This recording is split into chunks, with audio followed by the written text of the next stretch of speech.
जब से कोरोना आया है, लाइफ हमारी थोड़ी सी बदल गई है, राइट? आपको नहीं लगता? मुझे याद है कि जब कोरोना आया और सडनली हम सब लॉकडाउन में चले गए, हम लोग घरों से बाहर नहीं निकल पाए, तो मैंने बहुत सारे रेजोल्यूशंस लिए कि मैं अपनी हॉबीज को फॉलो करूंगा, मैं मेडिटेशन करूंगा, मैं हेल्थ अपनी चेक करूंगा और व्यायाम करूंगा, योगा करूंगा, अपने आप को हेल्दी एंड फिट रखूंगा, चाहे मैं कितने भी दिन लॉकडाउन में रहूं, मैं अपनी बॉडी को खराब नहीं होने दूंगा, इट्सेट्रा इट्सेट्रा।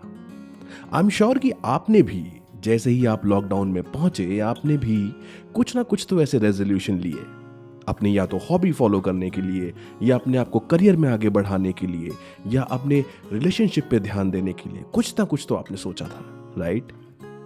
और आई एम श्योर, मैं 100% हूं कि उसमें से बहुत चीजें ऐसी हैं, या शायद सारी चीजें जो आपने सोची थी, अभी तक आपने वो अचीव नहीं करी है। आज ये जो कहानी है हमारी, ये बहुत जो सिंपल सी और छोटी सी प्रॉब्लम है हमारे अंदर, उसको एड्रेस करती है, उसके बारे में बात करती है। नमस्कार दोस्तों, मेरा नाम है प्रतीक शर्मा और मैं हर बार एक नई कहानी लेकर आता हूं आप सभी के लिए, ताकि उन कहानियों को सुन के आप कुछ अपने जिंदगी के बारे में सोच सकें, समझ सकें और आगे बढ़ सकें। अगर आपको लगता है कि मेरी ये कहानी वाकई में दमदार है और अभी तक अगर आपने ये बात सुनी है, मेरी आवाज़ को सुना है, तो ऑफ कोर्स आपको कुछ तो दम लग रहा है, तो प्लीज़ लाइक और सब्सक्राइब करें एंड शेयर करना ना भूलें। तो चलिए शुरू करते हैं अपनी कहानी। कहानी ऐसी है कि एक डॉक्टर थे, बड़े फिट डॉक्टर थे और जिंदगी को बहुत जिंदा दिली से जीते थे। डॉक्टर साहब को कुत्तों से बहुत प्यार था। He was a dog lover. वो जहां पे भी किसी डॉग को देखते तो तुरंत उसको प्यार करते। अगर किसी डॉग को जख्मी देखते तो उसको तुरंत किसी हॉस्पिटल में ले जाके उसकी मरहम पट्टी करवाते।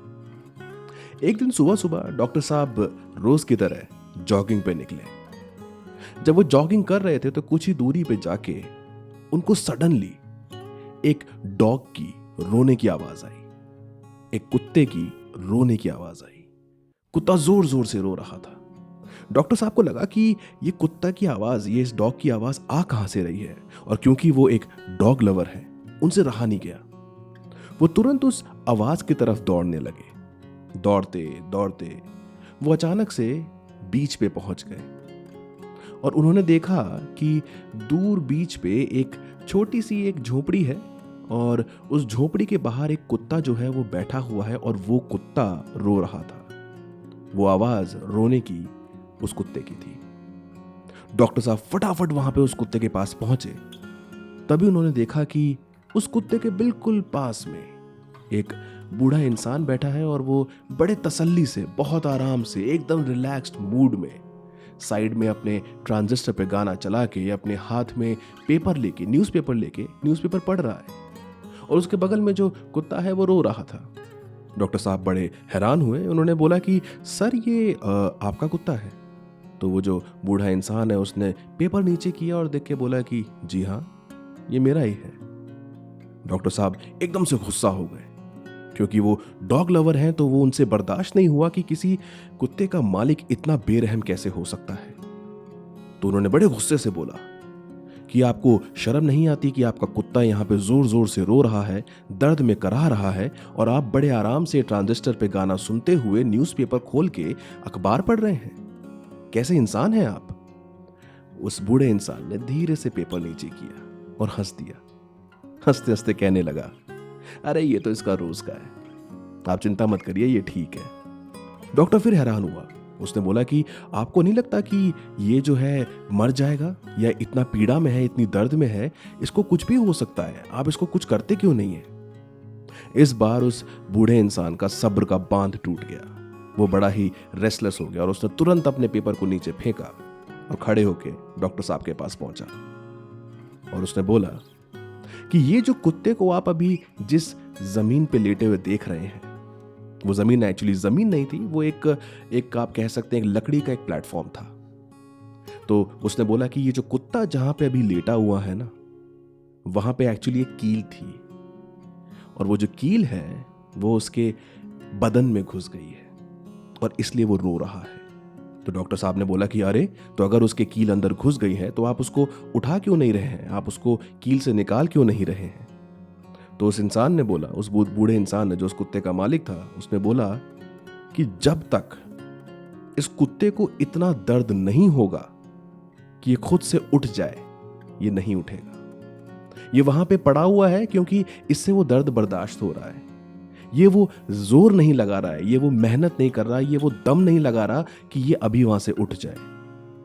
हमको लग रहा है कि बहुत जोर से चिल्ला रहा है, लेकिन ये अभी इसकी बर्दाश्त की लेवल है, ये अभी उसको बर्दाश्त कर पा रहा है।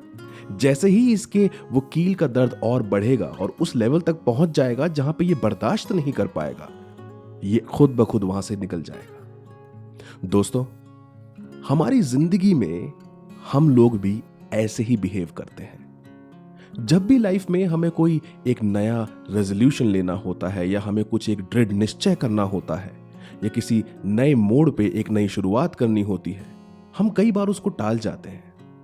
कई बार ऐसा होता है कि हमारी जिंदगी में बहुत सारा दुख है, परेशानियां हैं, और हम बस उस दुख को, उस परेशानी को बस रोते रहते हैं, जैसे वो कुत्ता रो रहा था। हम सिर्फ उसको, अपनी सिचुएशन को, अपने वक्त को, अपने नसीब को ब्लेम करते रहते हैं और कोई एक्शन नहीं लेते। ये हमारी सबसे बड़ी कमी है। हम फड़फड़ाना तभी शुरू करते हैं, हम एक्शन लेना तभी शुरू करते हैं जब वाकई में पानी हमारे सर से ऊपर निकल जाता है। तब तक हम इंतजार करते हैं कि पहले पानी पैरों तक आ गया, फिर हमारे कमर तक आ जाएगा, गर्दन तक आ जाएगा, और जब वो पानी नाक के ऊपर निकल जाएगा तब हम कुछ एक्शन लेना शुरू करते हैं, उससे पहले नहीं। हमारी समस्याएं लाइफ में जब तक इतनी बड़ी ना हो जाएं कि हमें सांस ना आए, तब तक हम एक्शन नहीं लेते। जब तक हमारी समस्या रूपी वो कील हमारे बदन में इतना दर्द ना कर दे कि हम छटपटाने लग जाएं, हम परेशान हो जाएं, तब तक हम कभी एक्शन नहीं लेते, तब तक हम इंतजार करते हैं। इस कहानी से हमें यही सीख मिलती है कि हमें अपनी समस्याओं को बढ़ाते नहीं रहना चाहिए, उस वक्त का इंतजार नहीं करना चाहिए जब हमें लगे कि अब चीजें हमारे कंट्रोल से बाहर है।